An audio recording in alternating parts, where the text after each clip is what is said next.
সংগ্রাম ও আমাদের মুক্তি সংগ্রামের নানা পর্বের শহীদ এবং যশোর নেত্রকোনা সহ উদীচীর আদর্শিক সংগ্রামে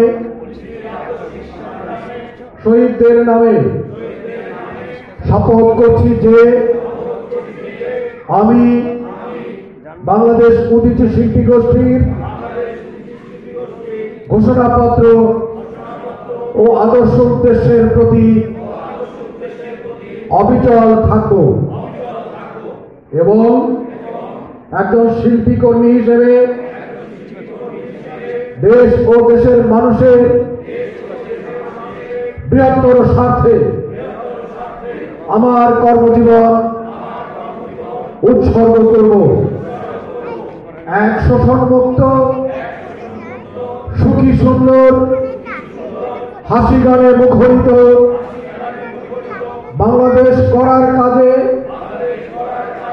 আমার শ্রম ও মেধাকে নিয়োজিত রাখব। জয় উদীচী। ধন্যবাদ সকলকে।